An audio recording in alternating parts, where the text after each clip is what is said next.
Buenas noches, buenas tardes. Bueno, ¿qué tal? Bueno, bienvenidos y bienvenidas a esta nueva charla, después de tanto tiempo, después de la pandemia que volvimos a juntarnos, esta vez con dos azuleños y una invitada de lujo para nosotros, Mayra Arenas, Carlos Comparato y JL Andrade, que va a moderar, o no sé qué va a hacer, para charlar un poco entre ellos y con ustedes de, como dice el título de la charla, qué tenemos en la cabeza cuando nos pasa lo que nos pasa, cuando no llegamos a fin de mes, cuando encontramos frustraciones en alguna parte o en todas, cuando no sabemos con quién hablamos lo que tenemos en la cabeza, o quién nos habla, si nos habla la televisión, o nos habla la radio, o las redes sociales, o el vecino, que está más cerca nuestro que cualquier otro, y a veces está más lejos que cualquier otro. De todo eso van a hablar ellos, por supuesto, yo no voy a molestar más con esto. Quería presentarlo, darle la bienvenida, agradecer a todos los auspiciantes, que no voy a recordar, pero voy a leer... a todos en general. A todos en general. Y a cada uno en particular. Bueno, los voy a leer. Si puedo. Sindicato de Panaderos, Facultad de Derecho, FELOR SRL, Sanatorio Azul, Sindicato de Empleados de Comercio, Movigraf, Laboratorio Azul, SEDA, ROAS, Transporte Malvinas, Centro de Medicina de Sueños Oniros, Sindicato de Empleados de Farmacia, Colegio de Magistrados y Funcionarios del Departamento Judicial de Azul, Club de Remo de Azul y Asociación Bancaria.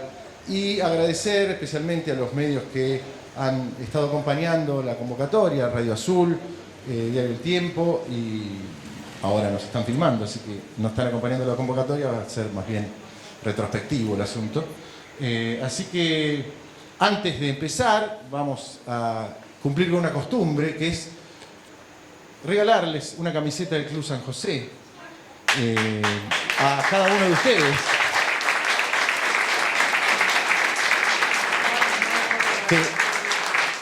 Y ahí me quedé, no sé quién la va a entregar, el Choya Galloso y...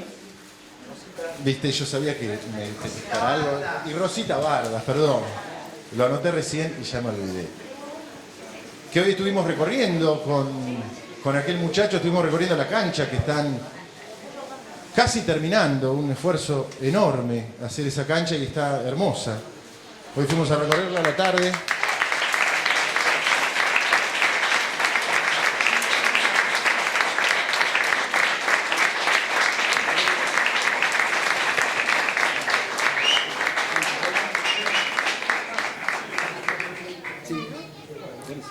Una cancha que hacen con el esfuerzo de todo el barrio, de la gente que participa en el Club San José, y para la cual, o para recolectar dinero para su construcción, hoy van a estar vendiendo choripanes y tienen una rifa también, ¿no? ¿No es así? Hay una rifa, sí. Hay una rifa que pueden comprar de a montones para colaborar, ¿no? Bueno, yo ya no los molesto más. Me voy a sentar a escucharlos a ellos y listo. Bueno, aplausos. Me lo aplauden a Santi.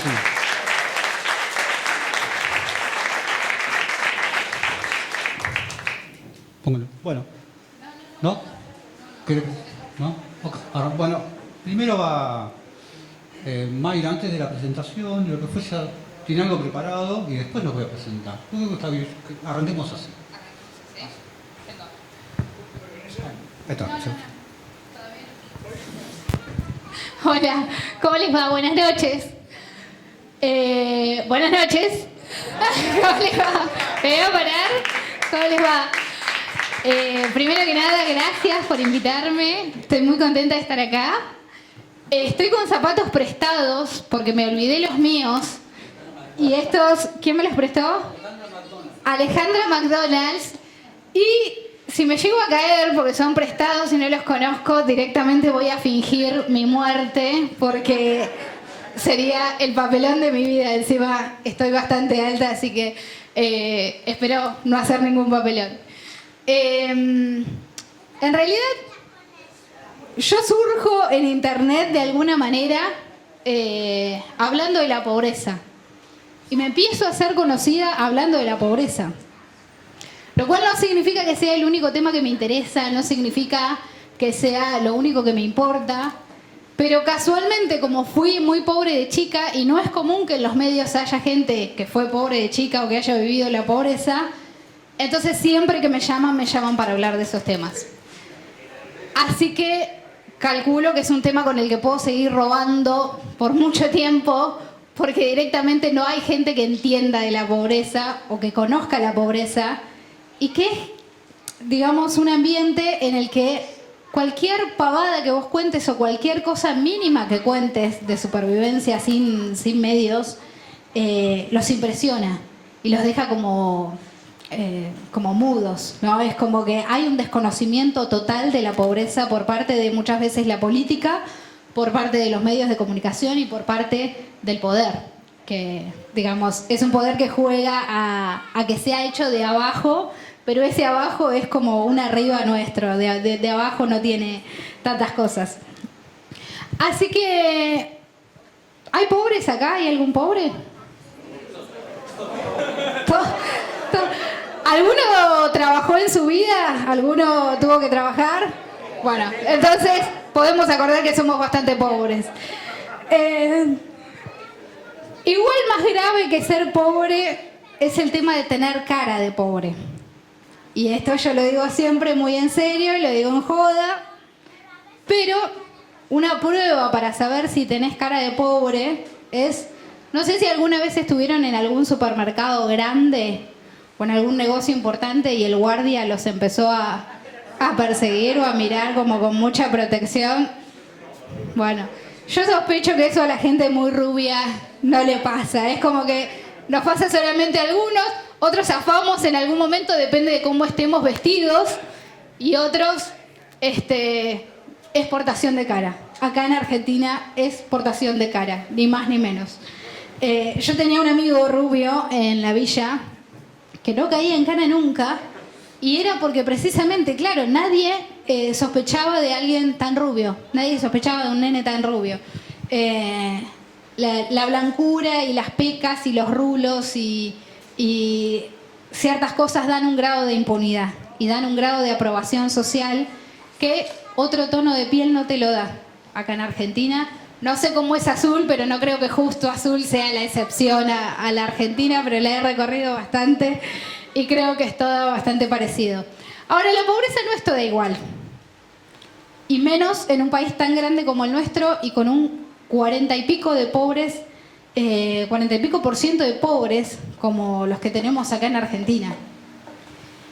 Y dentro de esa pobreza que no es toda igual, la pobreza más villera, la pobreza más marginada, menos. Si bien siempre la vemos representada en la televisión o la vemos, digamos, en los criminales, en los pibechorros, la pobreza villera no es toda igual. Lo que se da a conocer es como más o menos toda una hegemonía cultural, pero en realidad adentro de la villa hay cosas muy diferentes como en todos los barrios del mundo. Bueno, de eso vamos a hablar. Así que yo lo que traje es una muy pequeñísima, muy breve guía para que ustedes, si algún día van a una villa, Cana Azul, villas, no creo que haya un pequeño asentamiento pero por ahí, villa. Hay vecinos villa de apellido. Por ahí, ¿cómo? Vecinos villa de apellido hay. Vecinos villa. Yo lo que traje es una guía para dejarles a ustedes de presente. Después lo que voy a hacer es conversar con ellos y todo va a ser más ameno. Esto es solo para que tengamos una entrada en calor y que sea ameno. Y que intentemos empezar con alegría un tema que, si nos descuidamos, puede ser muy bajón y muy bodrio. Y la idea es que la pasemos bien esta noche y que nos vayamos contentos de vernos y de encontrarnos, sobre todo después de una pandemia y de todo lo que estamos viviendo. Así que, si van a una villa, el primer consejo que yo les doy es que presten atención a la música que están escuchando en la casa o en el rancho que sea por el que pasen. La música que escuchan en esa casa es lo que les va a dar prácticamente toda la información que necesitan. Por ejemplo,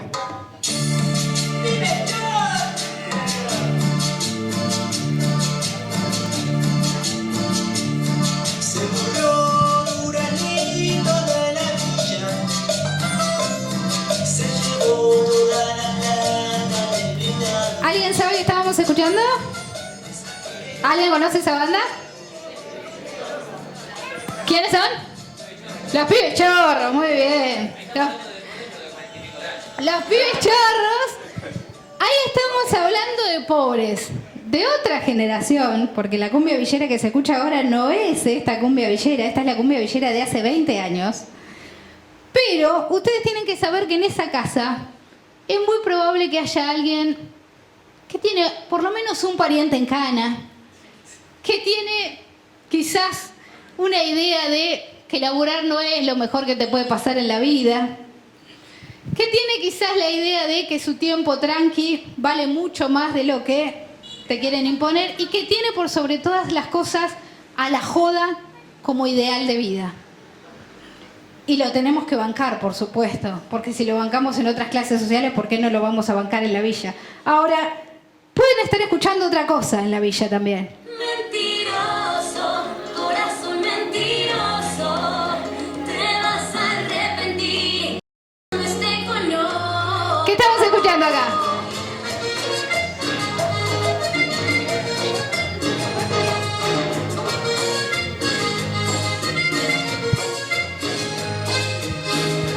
Esta tonta se casó de tus mentiras. Bien. ¿Qué estamos escuchando? Karina, la princesita.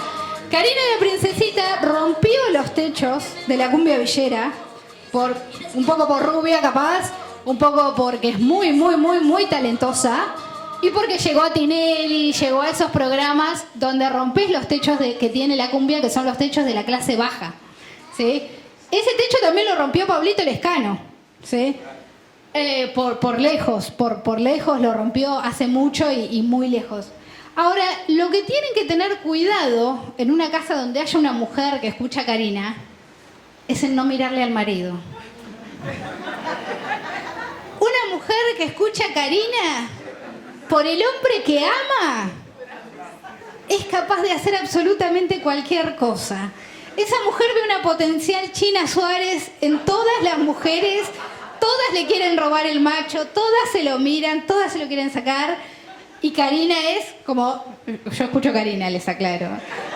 Yo escucho Karina. Karina y Dalila, que son las dos reinas de ese tipo de música. Pero también hay otro tipo de música.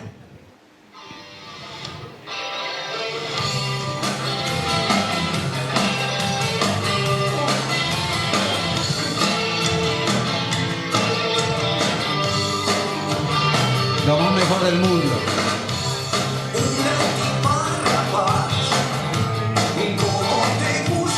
¿Qué estamos escuchando? Los Redondos, Los Redondos. En la villa no todo es cumbia, ¿eh? Hay mucha gente muy rockera y sobre todas las cosas hay mucha gente muy ricotera. Por eso, lo que tienen que saber es que si ustedes van a una villa y pasan por un rancho y están escuchando Los Redondos, es muy posible que estén tomando merca. Así que traten de pasar con cuidado, traten de tener buena conversación, traten de no ponerse pelotudos, porque es gente con una energía que realmente te lleva puesto. Y por último, en la villa, uno de los reyes de la música que puede haber,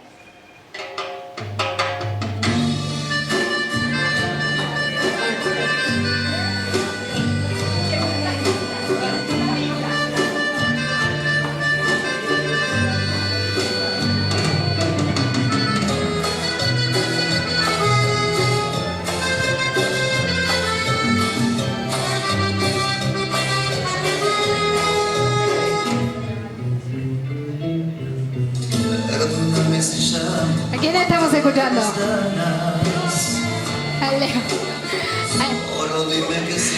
Al León Santafesino, Leo Mattioli, el más grande que hay, o de los más grandes. Se copó el amigo. Yo soy más de los Palmeiras, o de la cumbia más vieja, pero Leo Mattioli es alguien que me encanta. Y una de las cosas que tienen que saber cuando van a un lugar y solamente escuchan cumbia santafesina y solamente escuchan Leo Mattioli, es que si les gusta Leo Mattioli, les gusta coger. No hay otra cosa. En esa casa no hay mucho más. En esa casa lo único que importa como bandera es el amor como expresión sexual, pura y dura. Leo Mattioli es sexo, puramente. Así que, más allá de estas jodas que a mí me gustan un montón y que las disfruto, y que disfruto, y que allá dicen voy a comprar el CD mañana, y que disfruto de que nos riamos y de que compartamos y de que juguemos a las caracterizaciones burdas. Las caracterizaciones siempre son una chotada, las generalizaciones en general siempre son crueles. Y una de las mejores cosas que podemos hacer es apropiarnos de esas generalizaciones crueles, de esas generalizaciones que pretenden lastimarnos, y usarlas y reírnos de ellas. Y no ponernos como techo los propios límites que se le ponen a la cumbia villera. Pablo Lescano, cuando agarra la cumbia, ¿ustedes se acuerdan de la cumbia de hace 20 años? La cumbia no era villera. La cumbia era cumbia. Se había agarrado la cumbia santafesina, se la había mezclado con la mexicana y se había hecho una especie de cumbia argentina, las cosas como Malagata, Mar Azul, que era gente que venía de barrios bajos y hacía cumbia, que es un ritmo bastante simple, pero no era algo que era totalmente estigmatizado. Cuando se empieza a llenar de morochos, empieza a ser estigmatizado en ciertos sectores y se deja de pasar ese ritmo en ciertos boliches y en ciertos casamientos. Pablo Lescano, lejos de querer impresionar a una clase intentando ser algo que no era, se tatúa en el pecho 100% negro cumbiero. Lejos de intentar ser una cumbia santafesina, que es por ahí la cumbia más legitimada o más aceptada, o de intentar ser una cumbia no villera, él lo que hace es, se tatúa, soy 100% negro, 100% cumbiero, y se lo tatúa gigante acá en el pecho. Yo cuando tengo para pasar imágenes las paso, pero confíen en mí que tiene ese tatuaje, después lo pueden googlear. Entonces, me parece que lo que hizo Pablo Lescano de lograr apropiarse de eso que le tiraban para discriminarlo y lograr tatuárselo en el pecho y lograr usarlo como bandera propia, y aún con eso romper los techos que se le imponían, romper las barreras que se le ponían a la cumbia villera, y logra meterse en los casamientos de la clase alta, en los casamientos de los ricos, en los boliches más caros. Creo que hasta estuvo en un Lollapalooza, que, digamos, yo no tengo ni dimensión de lo que es, pero es un evento en el que van bandas internacionales. Rompió todos los techos que se pueden romper musicalmente en Argentina. Entonces, una de las enseñanzas que para mí nos deja Pablo Lescano y que nos deja la cumbia villera es que, sin negar eso que fuimos, no tenemos por qué aceptar los límites que nos imponen por ser de donde somos. Y sin negar y sin caretear lo que somos, no tenemos por qué aceptar que nuestro futuro o nuestro proyecto llega hasta ahí, sino que podemos romper a más. Así que con eso me gusta siempre empezar las charlas, con eso me gusta más o menos empezar a hablar, y a partir de ahora es todo improvisación, así que puede salir peor que esto incluso. Muchas gracias.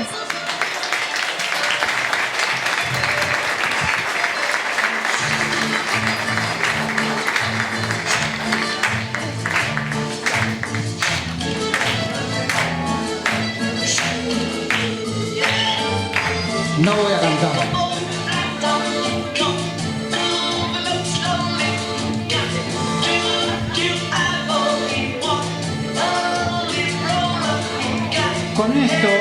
Con esto yo voy a arrancar. Primero voy a presentar Mayra Arena, como ya la conocieron, y a Carlos Comparato, periodista.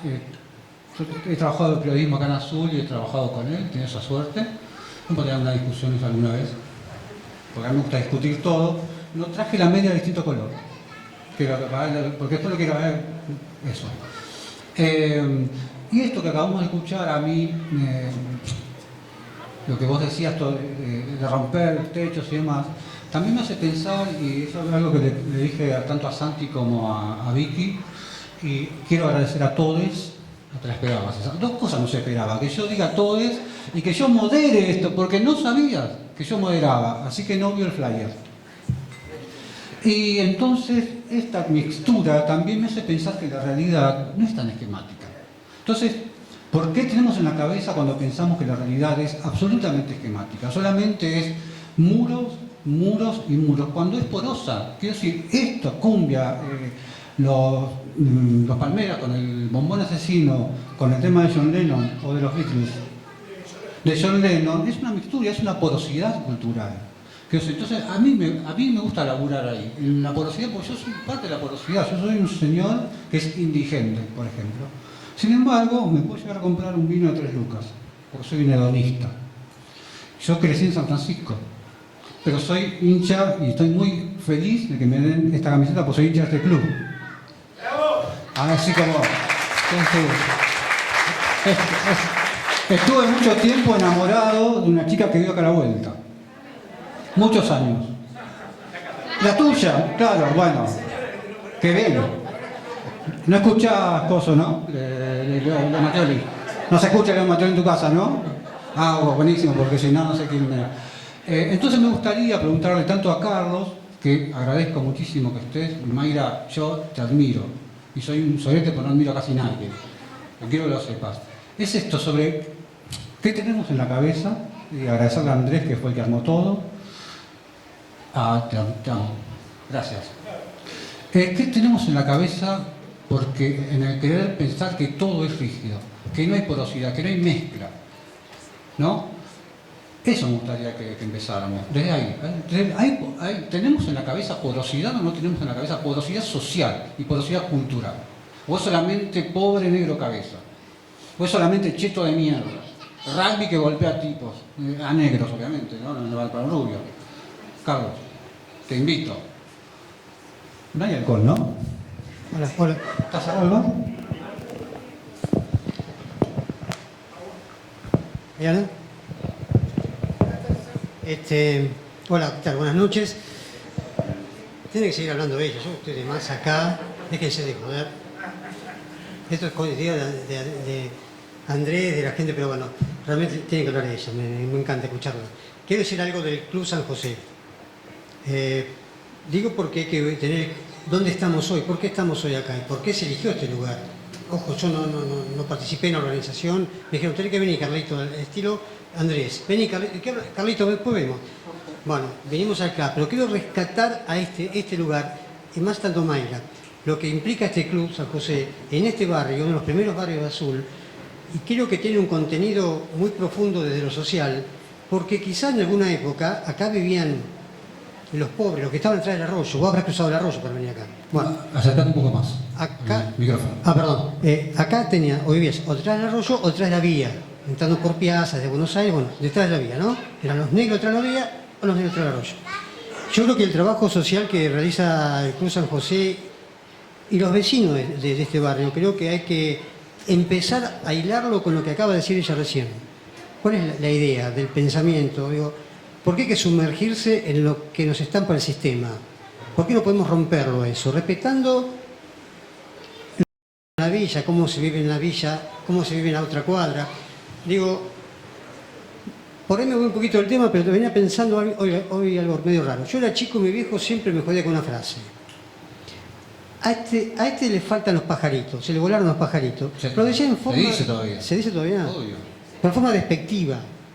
Yo tengo esa imagen, como viste, se te volaron los pajaritos, te faltan pajaritos, como que estás medio loco, que estás o dijiste algún disparate. Yo a través de los años, de las décadas, y uno va envejeciendo, digo, está buenísimo lo de los pajaritos en la cabeza. Tener pajaritos en la cabeza es lo mejor que te puede pasar, porque creo que es donde te vuela la cabeza y rompes el esquema que te impone el sistema. Digo, el vuelo del pájaro es la libertad. Yo creo que el vuelo del pájaro es lo que te permite que ella diga lo que diga, de que acá esté trabajando la gente que pueda laburar, de que te puedas enamorar, que te puedas pelear, que puedas disfrutar del momento, que puedas hacer el amor, lo que fuere. Pero creo mucho en eso de tener pajaritos en la cabeza, porque si no nos consume un sistema muy jodido, muy perverso. donde naturalizamos situaciones, donde cada uno está como en un gueto. Yo creo que esta sociedad no está mejor que antes, digo sociedad a nivel mundial, no en Argentina. Digo en general, la tecnología, todo este quilombo que tenemos. Yo no creo que estemos mejor que hace 10, 20 o 30 años, sino de suponer que hoy estamos más felices que los griegos. ¿Qué sé yo? Creo que pasa por otro lado la cuestión. Creo que la idea de tener la posibilidad de tener pajaritos en la cabeza nos va a permitir escuchar un tema, tocar la guitarra y ser hermoso tocar la guitarra. Creo que pasa por ahí la cuestión. Y como, perdón, Sí, decime. soy un inmoderador y me voy a meter. Metete nomás tranquilo. ¿No hay alcohol? Oh. ¿Qué pediste? Alcohol. Eso que vos decís de los pajaritos, no hay... A ver, que se tiene en la cabeza. ¿Qué tenemos en la cabeza? Pajaritos. Hoy, hablando con Mayra, ella no sabía que se iba a moderar, nuestra vida fue... Y hay cosas que son muy comunes, que no son muy comunes, que tiene que ver, y en un momento lo dijimos, que es el no sentirse parte del lugar. Estar como más que un pájaro, como un dinosaurio en una casa, y no el entorno no te... Pero yo tuve una madre que a mí me permitió los pájaros y un hermano que me permitió los pájaros. La mayoría de las personas, o muchas de las personas dentro de una estructura social, el sistema está con una onda. Y la hace ¡pum! Y le baja los pajaritos a pedradas. El tema, ¿qué tenemos en la cabeza para poder romper con eso? Creo que ese es el desafío. Está muy bueno. ¿Cómo? Pues yo le iba a decir a eso. ¿Pero cómo? Te van volteando los pajaritos. Está en nosotros, en la fortaleza de nuestro pensamiento. Creo que es una suerte de autodefensa y nada se hace en soledad. Creo que es el conjunto que nos permite a nosotros ir protegiéndonos los pajaritos. Nos van a abollar los pajaritos. A ella le habrán abollado un montón de pajaritos, a vos, a todos nosotros. El tema es tener los pajaritos suficientes para poder seguir volando. Medio rengo, con un ala menos. Pero creo que tiene que ver con la concepción de la vida. Es no conformarse. Es saltar esa valla, esos muros que nos impone este sistema. Un sistema capitalista que está en crisis, un neoliberalismo, bueno, no me quiero meter en temas que por ahí nos vamos al carajo. Sí. Pero bueno, estamos frente a un sistema que nos llena de muros. Lo importante es poder saltar esos muros y poder tener la libertad de poder hacerlo. Y creo que, qué sé yo, quiero trasladarlo a temas chiquitos de acá. Okay. Del barrio Villa Fidelidad, del Club San Francisco. Tienen los pajaritos suficientes para poder seguir haciendo proyectos, para poder tener una cancha, para poder este club. Digo, es ahí donde podés empezar a volar y no sumergirte en el sistema. En algún punto negociás con el sistema. Tampoco seamos tan... Eso te iba a decir, porque hoy nos mostraron la cancha y la verdad que es carísimo tener una cancha. Es decir, ¿cómo es tu nombre? ¿Santiago también? Está tosiendo Santiago, es la provincia en un momento. Santiago nos dice que no le cobran a los chicos. ¿Que no? La escuelita, no se la cobran porque no la pueden pagar. ¿No? Entonces es gratis. Pero tienen que estar armando la cancha, hay que pagarle a la AFA, hay que pagarle a los... ¿Cómo se llama? Sí, a los referees, a la liga, al referee, a la liga, a la policía.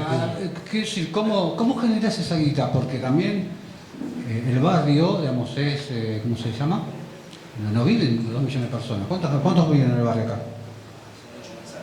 Claro, 8 manzanas, o sea, es algo que vos vas construyendo, pero que estás limitado, o sea, entonces por ahí es hacer cooperativa con otros barrios. Una de las preguntas, y ahí me gustaría rearmar, quien tenga una pregunta, yo dentro de voy a decir, una pregunta al público como para irme echando. Sí, pregúntense. Sí. Pero que hable ella. Bueno, pero ahora vamos a preguntar, lo van a hablar los dos.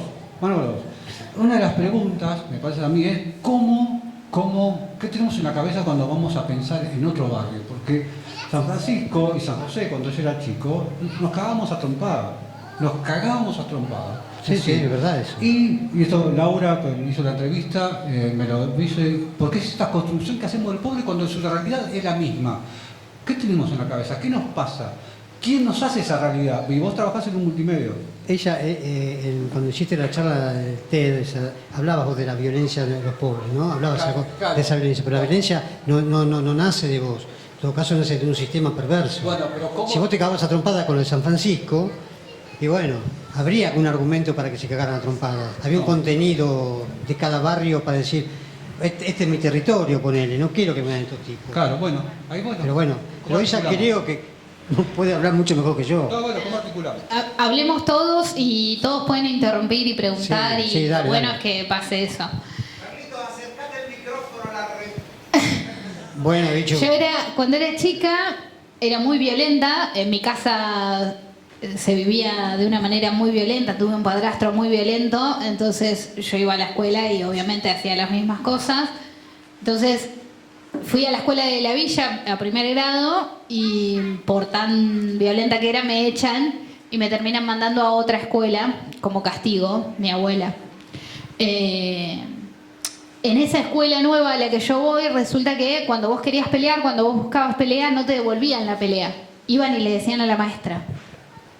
Entonces, eso a mí me parecía primero una cobardía total, porque para que un varón no te dé pelea vos siendo nena era como el máximo acto de cobardía, y que fuera a decirle a la maestra, Buchón. era además de alcahuete, buchón, todo lo malo que puede ser una persona, y eso obviamente fue estructurando mucho mi carácter.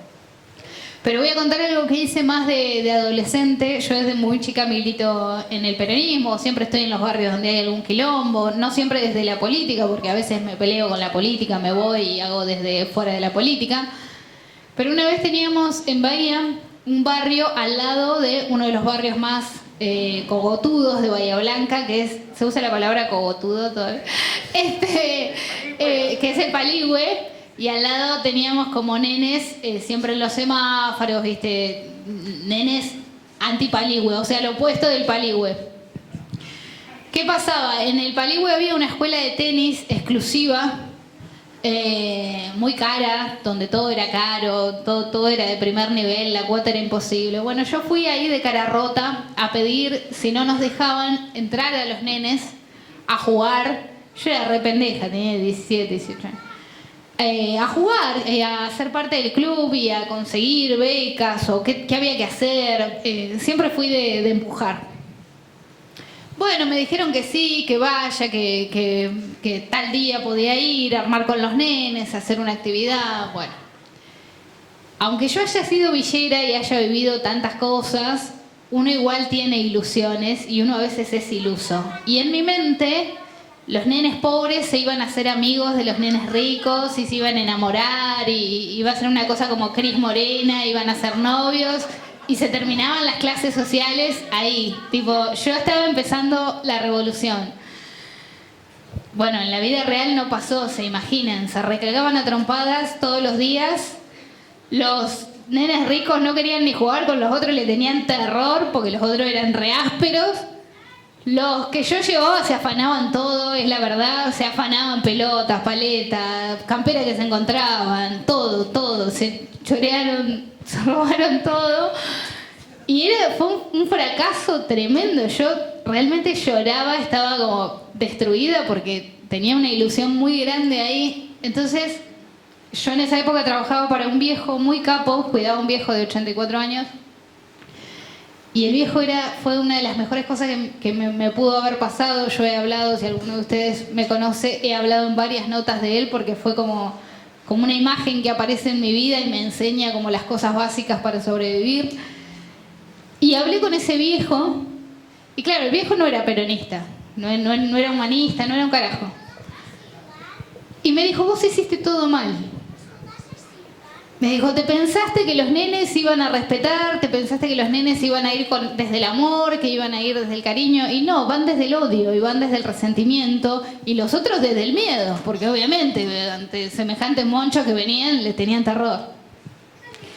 Me dice, vos eso no lo podés negar, no podés ser tan tonta de negarlo, vos lo tenés que aceptar y remarcarlo todavía más. Entonces no tenés que apuntar a que jueguen juntos ni a que se hagan amigos. Tenés que apuntar a que compitan entre ellos. A que los ricos le pierdan el miedo a los otros y a que los otros pierdan un poco la salvajada para ganar desde lo civilizado. Entonces agarré y hice todo lo contrario a lo que había hecho. Las pelotitas de tenis que eran compartidas y que desaparecían y que yo tenía que agarparlas después, ahora tenían una para cada uno. Individualismo total. O sea, el que la perdía se jodía. Pero era una pelota para cada uno, no se compartía nada. Las cosas que conseguíamos era para el que iba no faltando, que es una de las cosas que más cuesta en los barrios, porque los nenes faltan, se borran, desaparecen. Bueno, el que cumplía más en asistencia iba recibiendo más camiseta, más raqueta, más lo que sea.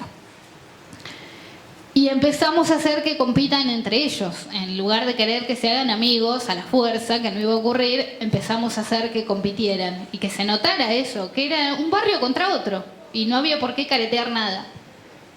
Y empezó a funcionar. Empezó a funcionar porque de alguna manera los pobres, digamos, los míos, querían ganarles. No, pero claro, desde un principio querían ganarles, pero iban a ganarles en lo que ya conocían, que era en la violencia, en prepotear, en ser los más cojudos. Pero ahora todo eso se eliminaba y en lo que tenían que ganar o en lo que tenían que intentar ganar era en el deporte. Y tenían que ser los mejores en eso. O sea, solo en eso se mostraba quién era mejor y se legitimaba quién era el mejor, quiénes eran los mejores, quiénes eran los ganadores. Y las pelotitas dejaron de desaparecer, porque claro, ahora tenían cada uno una responsabilidad.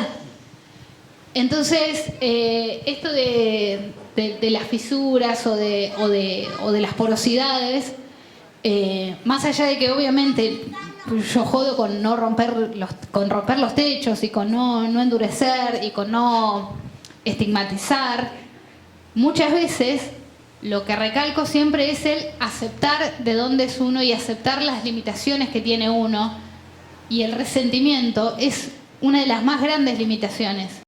Entonces, en lugar de negarlo y de querer sanarlo solamente con una leche chocolatada o solamente con una tarde jugando algo que no va a ocurrir, usar ese resentimiento como potencia y usar ese resentimiento en un lugar donde sea legítimo, que es en una cancha de tenis o en una cancha de fútbol o en una cancha de básquet o en un lugar donde se pueda aplicar esa bronca y esa pasión y donde sea legítimo, digamos, destruir al otro o ganar al otro o combatir contra el otro. Así que más o menos yo voy por esa. Ok. No, yo no. Ay, se puso polémica acá, picante. ¿Quién? Aclaremos que él ama al Indio y yo no. Yo amo a Tinelli y él no. O sea, tenemos muchas diferencias. Sí, sí. Ya está, nos ponemos de espalda y cantamos. Quiero decir, yo también me refería a las porosidades en tanto. Obviamente yo a los chetos siempre les pido pegar, los odio. Banco. No, los odio. Listo, me hago cargo. Hay una canción de un grupo de tango que se llama Buenos Aires Negros que se llama El Resentido y dice: yo soy el resentido porque si no me mata la bala policial, me mata el trabajo que hago, que es horrible, mal pago. No, bueno, claro. Yo he laburado albañil a los 11 años, entonces el cuerpo te queda. Bueno, acá hay albañiles, digamos, el cuerpo se te destruye, no podés tener 50 años y laburar de seguir laburando albañil. Eso lo entiendo. Pero yo me refería a porosidades un poco más amenas.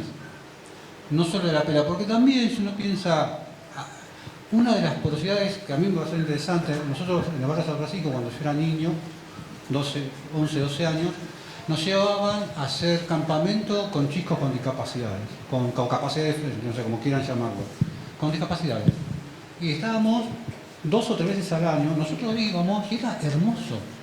Y ahí no... Quiero decir, eran todos de guita, digamos, la mayoría eran todos de hijos que estaban ocultos y nos juntaban, no sé quién hacía en la iglesia, no sé quién hacía, y nos llevaba, y eso era hermoso, yo recuerdo, pibe con problemas así, pero no sé cómo caminaba, ciego, la emoción que tenía porque estaba levantando la bandera, por ejemplo, porque estaba izando la bandera, llorábamos todos, bueno, yo también. Esas porosidades también me interesan. Yo tengo amigos ahora a los que tienen personas que le limpian la casa. Mi mamá limpió casa, hizo el laburo de todo, y yo soy amigo de eso, de esa gente también. Esas porosidades me parecen interesantes. La combativa está, pero el tema es cómo pensamos, cómo se come. ¿Por qué en los barrios, nosotros que somos de barrio, cuántas muelas tenés a los 25 años? ¿No? ¿Cuánto pelo tenés que no sea ralo? ¿Cómo está tu cuerpo a los 30, a los 40, a los 50 años? No es lo mismo, incluso cuando sos adolescente. Porque yo recuerdo comer fideos, guiso, bocadillo, que era bocadillo, era todo frito. Claro, bueno, quiero decir, entonces... Milanesa de polenta. Entonces, para mí, esas porosidades, cómo antes funcionaban o pasaban, ¿por qué? Porque los 90 fue lo peor que le pasó a Argentina después de la dictadura, ¿no? En los 90 pasó algo que fueron los muros, y la porosidad dejó de estar, me parece. Y el indio nos ayudó a pensar políticas en los 90. Así. Sí, pero si joven todavía.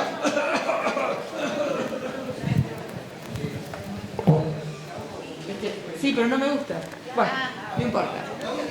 A ver, lo que yo te quiero decir, o lo que me parece a mí, que algo antes de los 90 que era fundamental era la escuela pública. Los espacios de integración social, como son los clubes barriales. Pero la escuela pública era fundamental, porque a la escuela pública íbamos todos. Entonces todos nos integrábamos, no importaba qué hacía el papá, la mamá, todos éramos compañeros, todos íbamos a los mismos cumpleaños, éramos todos compañeros. Algunos eran más amigos, menos amigos, pero nos conocíamos y nos integrábamos.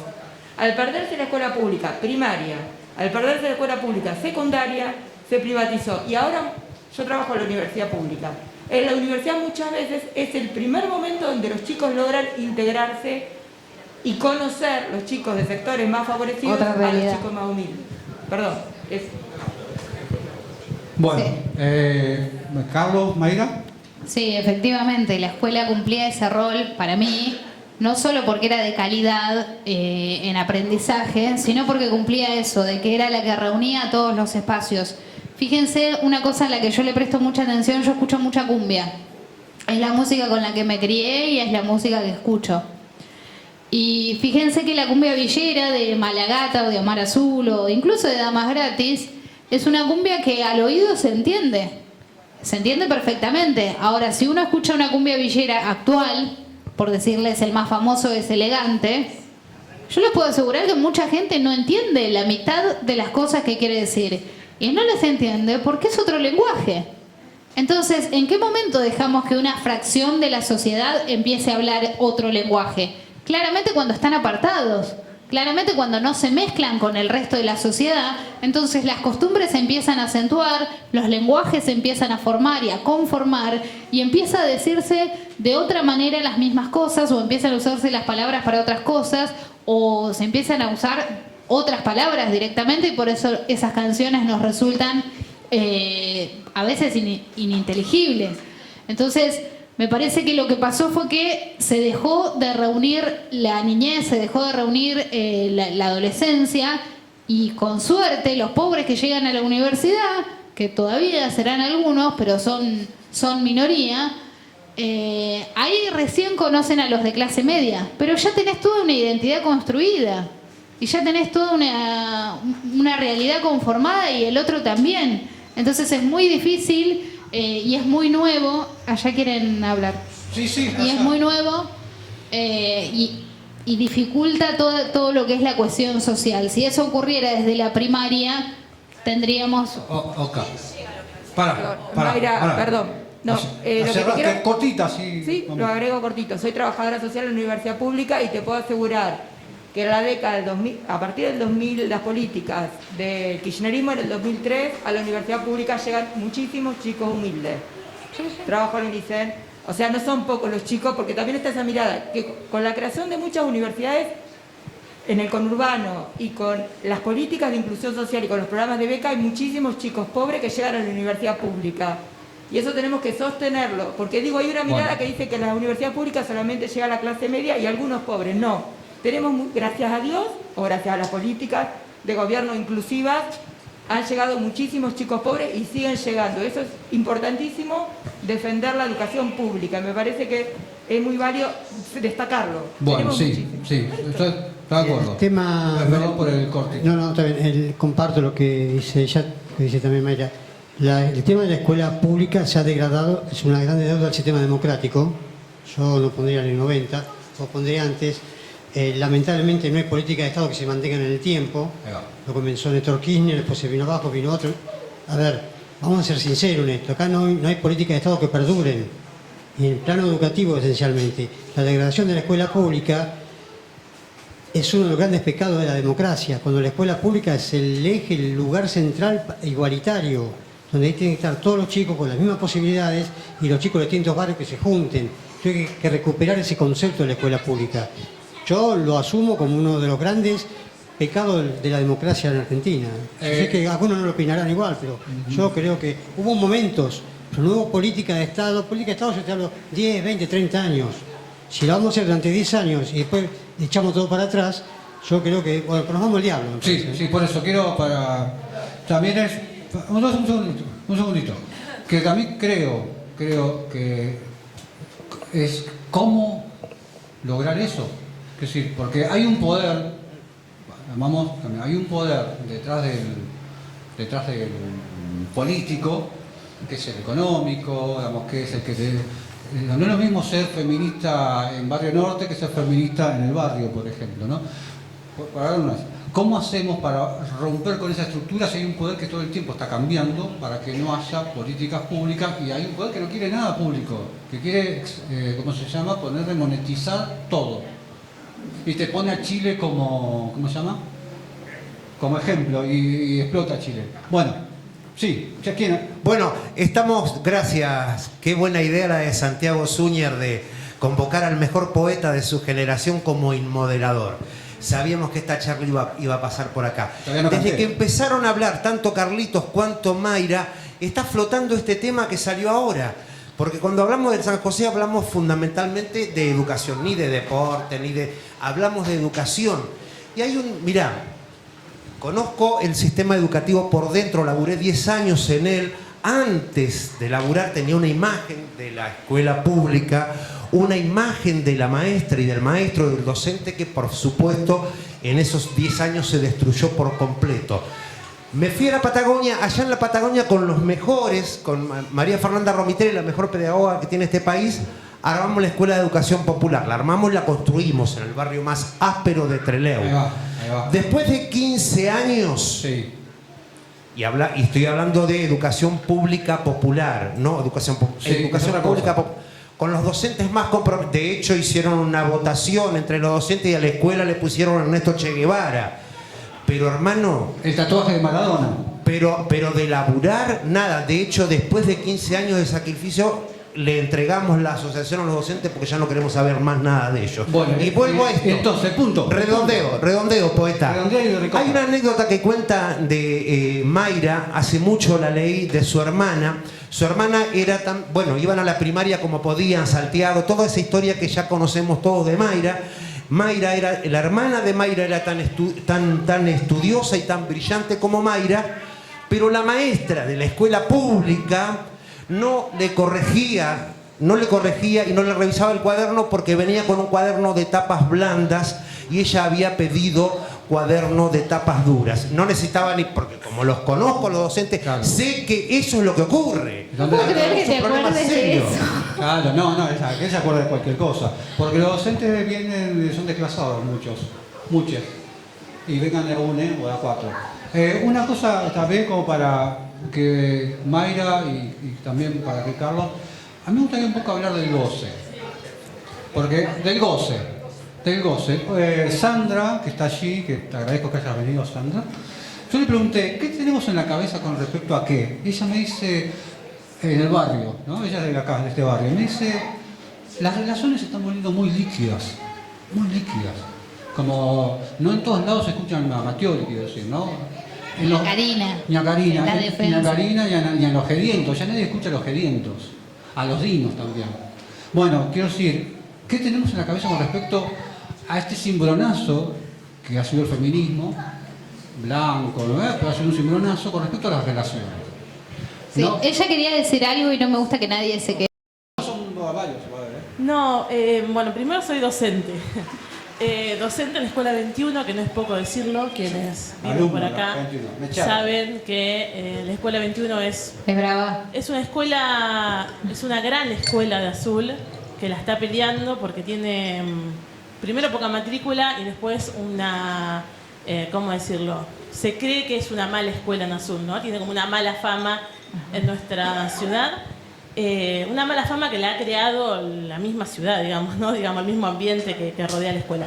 Pero hace 20 minutos que estoy escuchando que la escuela pública es mala y me parece que terminamos como queriendo llevar hacia lo privado, que me parece que es no conocer lo que es el sistema educativo hoy en día, ¿no?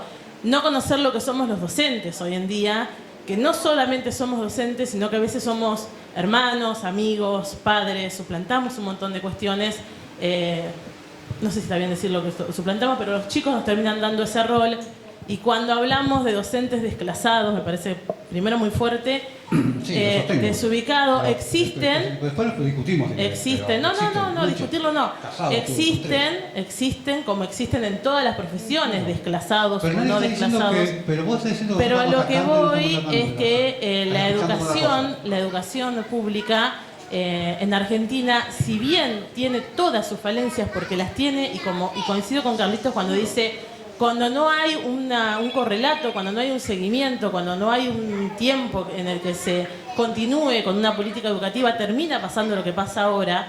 Pero también es cierto que la educación viene a suplir un montón de cuestiones. La educación no solo enseña a leer y escribir, la educación enseña también valores, la educación da de comer, la educación también suplanta a personas que faltan en los hogares, la educación también viste a los chicos, les da calzado, les cura las heridas de todo tipo, los ayuda en un montón de situaciones. Entonces, hablar de educación pública, como se habló recién, me parece que es como un poco fuerte, y también termina siendo como tirando tierra un montón a todo el trabajo que se realiza, sobre todo en esta ciudad, sobre todo en este barrio, que no me va a dejar mentir el Choya, donde tenemos una escuela como es la Escuela 21, como es el Instituto San Francisco, que si bien no es público porque termina siendo de la iglesia, pero es público para los chicos porque no terminan pagando un peso cuando van, como es el Jardín Dulcinea también, y como son muchas instituciones de alrededor, que terminan haciendo un gran trabajo, no solo en lo educativo, no solo, como dije hoy, enseñando a leer y escribir, que no es poco, sino también suplantando un montón de cuestiones que tienen que ver con las carencias que estados, como en los 90, como el macrismo, como si nos vamos más atrás en la dictadura, han generado en nuestra Ese sociedad, gran desafío, ¿no? comparto, ese gran desafío es recuperar la escuela pública y ponerla en el lugar que se merece. La escuela pública es clave, yo con lo que comparto. Perdón, acá no se ha dicho que no. Acá no se ha dicho que no. No se ha dicho que no. Si lo hubiésemos... No, pero no, eso soy a favor de todo lo público. Buenas noches, bueno, felicitaciones por esta noche linda. Cortito voy a hacer. Mayra tocó un tema muy importante que conozco mucho, que es el deporte. Además de la educación pública que están hablando, el deporte es una de las herramientas fundamentales para la integración de los chicos y sacar eso que tienen los pibes que vienen de abajo, que es esa rabia con la buena zapatilla, con el botín, con la pilcha y demás. Y los que hemos sido y somos formadores deportivos, bueno, inculcarles que el deporte nos da una herramienta que no es la violencia, sino esas armas que nos da esa disciplina para, bueno, empezar a superarnos en la vida. Y por otro lado, con respecto a la educación pública, este barrio, toda esta zona es ejemplo de lo que es el trabajo de qué tienen los pobres en la cabeza. Bueno, lo que tienen los pobres en la cabeza son sueños y trabajan para cumplirlos. Tenemos 3 clubes en este barrio. Está Estrella, está San José y un club de los Cogotudos que tiene un hermoso estadio aquí nomás, digámoslo. Y con la educación pública quería decir una cosa, está muy bueno lo que dicen, pero hubo una etapa en la educación pública reciente, que fue el Plan Conectar Igualdad, que lamentablemente en las escuelas no se implementó prácticamente. Estaba muy lindo, llevaban las computadoras, pero un porcentaje de docentes a esas computadoras no las hacían funcionar con el objetivo que le habían dado. Y de hecho, en esta pandemia los pibes pobres sufrieron muchísimo porque justamente no las tenían y tampoco los habían formado cuando tuvieron la oportunidad de tenerlas. Simplemente eso. Gracias, Mayra, y felicitaciones. Sí, he ido toda mi vida, fui a la 21, fui a la 1, a la 13, que eran bravas en aquella época. Soy defensor absoluto, pero conozco lo que está bien y lo que está mal. Soy defensor absoluto de la escuela pública, de todo lo que sea público. Pero no solo no se implementó la igualdad en muchas cosas, tampoco la ESI.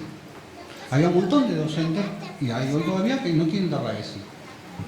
Entonces, ¿qué tenemos en la cabeza cuando no le queremos dar la ESI? Por ejemplo, vos no sos la va a dar, o también Laura, ¿no? ¿Qué tenemos en la cabeza cuando no queremos implementar la ESI en los barrios populares? Me parece que tiene que ver con los valores por ahí. Yo soy de Bahía Blanca, no es que soy de Buenos Aires, por decir una ciudad ultra progre, que creo que es la única ciudad progre del país, y no hay nada más distinto a la Argentina que la ciudad de Buenos Aires. Yo ahora vivo en el conurbano. Para mí son todos porteños, los que viven en capital y los que viven alrededor. Ellos te dicen que no, que los que viven afuera de la capital no son porteños, que solo son porteños los de adentro. Para mí es todo Buenos Aires y todos son porteños. Y no hay nada más distinto al resto del país que ese lugar. Entonces, la vanguardia, obviamente, es la educación sexual, la apertura a la elección sexual. Y si bien a mí me cuesta un montón llevarme bien con los porteños, y le saco el cuero todo el día y me río de que realmente en algunas cosas parece que viven en un termo. Ejemplo, no saben marcarte un teléfono con una clave que no sea 011 real. O sea, vas a cargar crédito a un kiosco y la empleada no sabe, le tenés que cargar. O sea, ¿vieron cuando los yanquis no saben que Argentina queda en Sudamérica y te tiran que queda en España? Bueno, los porteños son en ese sentido completamente centralistas. Pero muchas veces cuesta que los pueblos y que las regiones y que las ciudades, yo soy de Bahía Blanca, que no es ningún pueblo, pero se acoplen a la vanguardia y a lo que es los tiempos que van cambiando, y hay que ir aceptando de que hay que hablar de sexo con los hijos. ¿No se goza de otra manera? Acá No, un quilombo de peronismo se coge, no hay otro tipo de goce. Quiero decir, no se entra la sexualidad al goce de otro lugar. Y de mucho más chico. Pero además, hay algo con el goce del pobre o del goce más del más villero, del más marginado, y es que es juzgado o sopesado por el resto de la sociedad. Y no me refiero solamente a lo sexual. Cómo gasta la plata el pobre es algo que es criticado por el resto de la sociedad.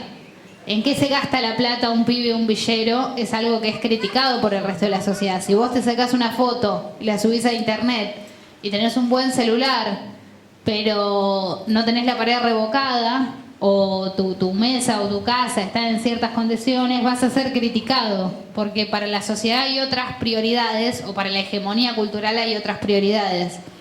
Mientras que para uno, el que no tuvo un mango, tendrá sus prioridades. Lo que pasa es que ¿por qué uno es sopesado? Digamos, ¿por qué el pobre es sopesado y por qué el goce del pobre es juzgado por los demás? Bueno, porque no es la hegemonía cultural. Es como cuando una pareja gay se da un beso en la calle. A nadie nos llamaría la atención que una pareja heterosexual se dé un beso. De hecho, ni siquiera los miramos, es parte del paisaje. Pero cuando hay una pareja homosexual que lo hace, quizás sí, llama la atención y es algo que es juzgado y sopesado. Entonces, me parece que tiene que ver con eso, con no ser parte de la hegemonía cultural, no ser igual al resto, y todo lo que es diferente siempre tiene mucho más para luchar y mucho más para ser parte y mucho más para ser aceptado. Te está tranquilizando, porque hoy era garche y sexo. Y sí, a mí me da mucha vergüenza. Hoy hablamos con él de sexo. Y de no y hablamos de lo que es la sexualidad para los que crecemos en una pieza siendo 8, viendo los cuerpos de todos, escuchando a nuestros padres de toda la vida y a nuestra madre con otras parejas que no son nuestro padre. Yo, por ejemplo, no sé quién es mi padre, pero tuve varios padrastros, y viendo películas para grandes o con escenas para grandes, tras que uno cuando es niño busca constantemente la sexualidad. O sea, no sé si todos los niños son así, pero yo me recuerdo siendo niña y cada vez que empezaba una película era como que rogaba que tuviera escenas de desnudez. ¿Se acuerdan que antes en las películas te avisaban si contenía lenguaje adulto o escenas? Y todo el tiempo pensaba en eso, y todo el tiempo vivirlo en una casa donde éramos en una pieza de 3x3 hasta 7 personas. Obviamente uno convive con el sexo todo el tiempo. A A mí me cuesta hablar de sexo en público un montón, soy recontra conservadora. ¿Cómo? Pero uno crece con eso y se vuelve una parte natural de la vida. Sí, eso quiero preguntar, Carlos. Vos sabés que me haces acordarlo Maradona, a propósito, que una serie de actos, qué sé yo, de celebraciones, de recuerdos, celebraciones, recuerdos. En Maradona hablaba de ellos muy pobres, obviamente, eran 8 en la torte, y ellos como que imaginaban de qué manera los padres podían tener relaciones que ellos sospechaban. Y una hermana mayor de Maradona le decía a Diego, pero sí, por supuesto que cogen, pero estaba relatado muy bien por Maradona. O sea, ellos sospechaban, digo, ¿en qué momento los papás harían el Bueno, amor? padres muy cuidadosos, Sí. que cuidaron a sus hijos y esperaron Sí, hasta el sueño terrible. profundo, que no es Terrible, no es por sí. ahí lo más común. No es lo más común, pero digo, yo a propósito de lo que vos contabas, de propia experiencia, cómo le quedó a un tipo como Maradona lo que vivió en su niñez y con sus hermanos, y esa idea de la madre, no entramos en terreno psicológico, bancarse que tu vieja está cogiendo con otro, viste, a un chico mucho no le gusta, ¿no? El complejo de Edipo, En pero el va. barrio no pasa nada. Sí, bueno, depende. La verdad Depende. que es algo absolutamente natural. No es tan así, Está ¿no? está naturalizado. No es tan así, no es tan así. Somos los Freud. Pero bueno, no es tan así. Pero te tenés que bancar que tu hija esté cogiendo. Bueno, pero no, Sí, sí. no fuimos. Pero lo de Maradona me impactó también porque vos contabas y pega. El goce tiene que ser disruptivo, el goce tiene que ser. Ahí va, Si ahí no, va. Vamos, ya está. Esta me gustó. El goce tiene que ser disruptivo. Y pues si no, no es goce. Resistir el moro, perdón. Si no rompes, ¿no? Digo romper. Ahora, hay un goce, por ejemplo. Si no es muy burgués. Pero hay un goce hedonista. Que también puede Perdón, un goce hedonista, Hedonista, sí. que muchos pobres lo tenemos y que aunque no seamos como fisura, porque también vos haces una buena mirada sobre el lumpen y sobre el pobre, ¿no? Haces una diferenciación interesante, que yo para mí es el fisura, el lumpen, ¿no? Es el absoluto fisura. Ahora, uno puede tener goce, por ejemplo, de tener un vestido, que es un vestido caro, o tener zapatos. Digamos, eso, El consumo da mucho goce. Bueno, eso es. Gastar plata. ¿Qué tenemos en la cabeza? Y ahora quiero una pregunta. ¿Qué tenemos en la cabeza con respecto a cuando tu posibilidad no alcanza, ¿no? Digamos, cuando solamente tenés cosas. Sí, o las aspiras. Les cuento una que por ahí da dimensión de qué pequeños son los sueños cuando sos Sí, tan pobre. ahí va. Nosotras cuando con mi hermana salíamos mucho a pedir o a cirugiar o a meternos a los restaurantes para agarrar algo para comer. Entonces andábamos mucho en la calle todo el día. Y cuando pasábamos por casas ricas o por casas así visiblemente mansiones, que en Bahía hay bastante, nosotros decíamos, ojalá algún día vengamos a limpiar acá. O sea, nuestro sueño era trabajar de limpiar esa casa. Pero ni se nos cruzaba por la cabeza tener esa casa. Nuestro sueño era entrar a esa casa a través de la limpieza, que es el pase de entrada de las mujeres a casas o a empresas o a ciertos consumos, por ejemplo. Entonces, la pequeñez de las aspiraciones y de cómo se te van achicando los sueños, que cuando sos chiquito querés ser astronauta y después vas bajando, me parece que tiene que ver mucho con las personas que te cruzás, con las maestras que te cruzás, los vecinos adultos, las propias cosas que vienen en la personalidad, la tenacidad, lo porfiado que es uno y la capacidad para seguir empujando. Y sobre todas las cosas es tener el coraje de atreverse a aspirar a algo más. A mí me han salvado maestras. Me han salvado maestras. Claro. Una es mi gran amiga ahora. Pero esto lo que sí es, mi hermano mayor trabajó muchos años de albañil. Y su sueño era trabajar en la casona que está en Bolívar y Burgos. Que es una casona, todos la conocemos, es una casona increíble. Y su Pero sueño ¿ese es tu era- sueño? Claro. ¿No soñás algo más? Eso, Tener algo. Quería trabajar, es lo que es. arreglar, hacer cosas de albañilería. Bueno, en los nenes, una de las cosas que nos pasa ahora, ya hace un tiempo, es que los nenes no te saben qué contestar, qué sueñan o qué quieren ser en el conurbano, que está como muy áspero. y es como que no tienen aspiraciones enormes o grandes, o sobre todas las cosas después de cierta edad, después de los 9, 10, 11 años, hay como algo que se rompe, un realismo duro en el que se cae, porque si hay algo que son los nenes pobres es realistas y tienen los pies en la tierra y saben cuánto cuestan las cosas y cuánto valen. Entonces es muy difícil hacerlos soñar en grande porque saben lo que cuesta todo y lo que vale todo. Por eso es tan importante la infancia y toda esa semilla. El Señor hace mucho que quiere. El Señor. Sí, tal cual, es verdad. Es verdad. Va llegando el micrófono, el relato, como ahí va, se lo alcanza, lo toma. Hola. Hola. Sí, gracias Carlitos, gracias Mayra. Y el moderador que me hace acordar a Charly García. Es un rockstar. Es rock. Estoy reflexionando hace un rato entre la pobreza, la situación actual, la anterior, y me viene a la cabeza civilización y barbarie, que hace 200 años que hablamos y yo creo que hoy podríamos seguir hablando de civilización y barbarie. ¿Tienen alguna reflexión para hacer sobre el tema? Mayra, Carlos. Lo que pasa, sí, yo después te cedo. El tema con civilización y barbarie es saber que para cierto poder nosotros siempre vamos a hacer barbarie, no importa cuánto nos eduquemos. Eso hay que tenerlo muy en cuenta. Eso hay que tenerlo en cuenta. Porque yo comparto, digamos, de Sarmiento yo rescato muchísimas cosas. De hecho, si Argentina es distinta al resto de los países de América, tiene que ver con lo que dejó Sarmiento y con lo que dejó después Perón. O sea, son dos viejos locos que hicieron cosas con todos sus bemoles y sus rajes y su autoritarismo, que los dos lo tenían. Yo soy peronista, pero no soy ciega. Polémica, Sarmiento polémica.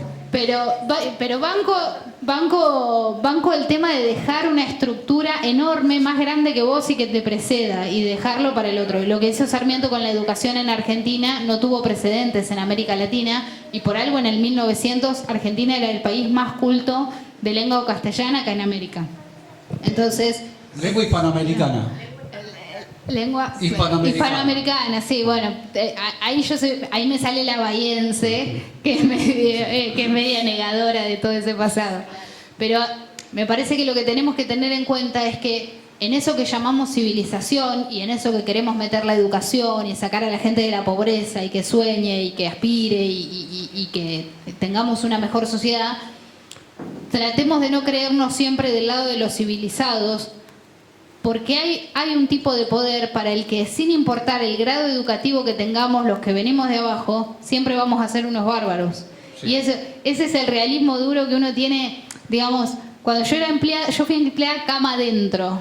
No creo que acá en Azul se use porque las distancias, ¿sí hay? ¿Cama adentro?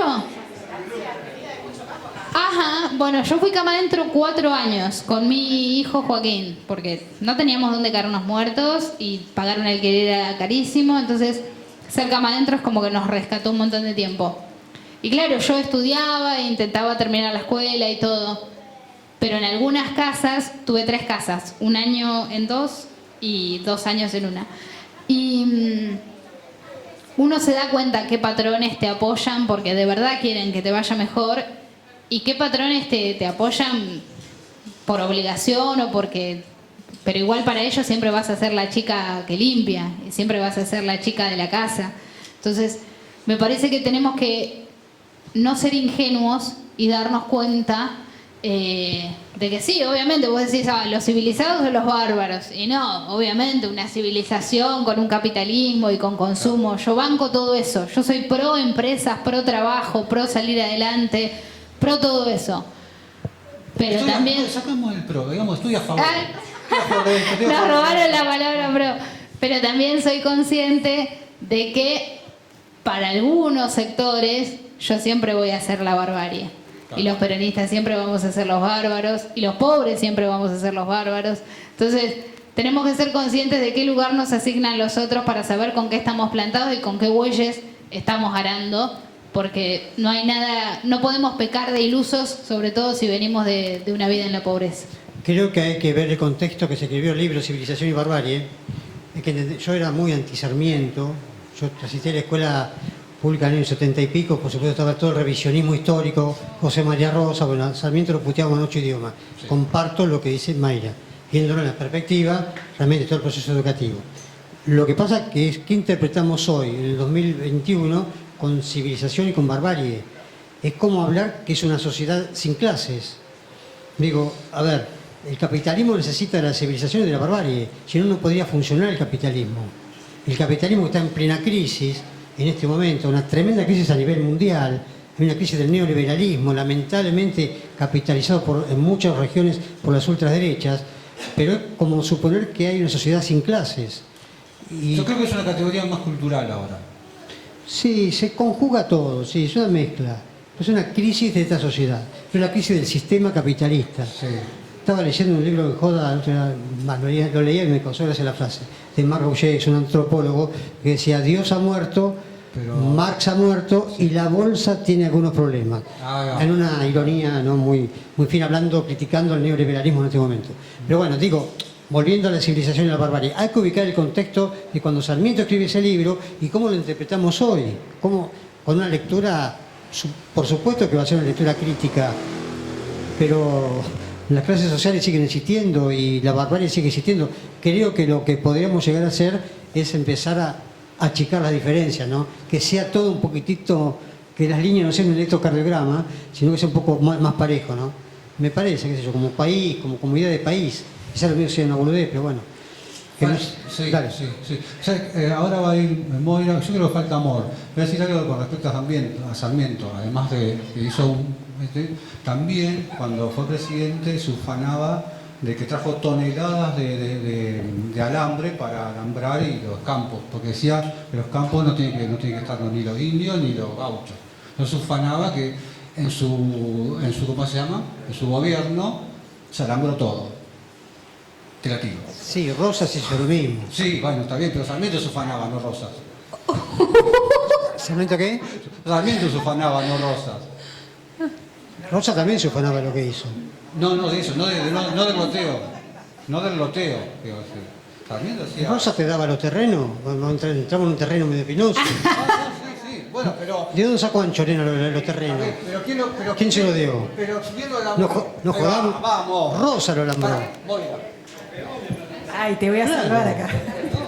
No, me quedo con la última. Vos definís y nos cagamos a trompadas todos, el grupo de Rosas de este lado y de Sarmiento de este lado. No, yo los banco a los dos. Era para pelear. No, hay mucho...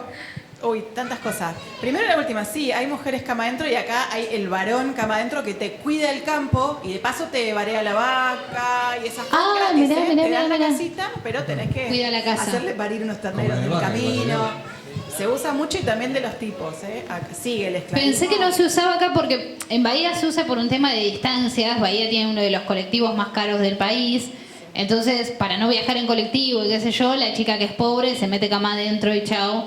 Pero... No, sí, hay anoto. Un problema ahí habitacional es heavy. Sí. No, me quedaba pensando en un par de cosas. Primero, la cuestión de los pobres en la universidad. ¿Qué pobres? No es que no llegan los pobres a la universidad. Por supuesto que llegan y se reciben.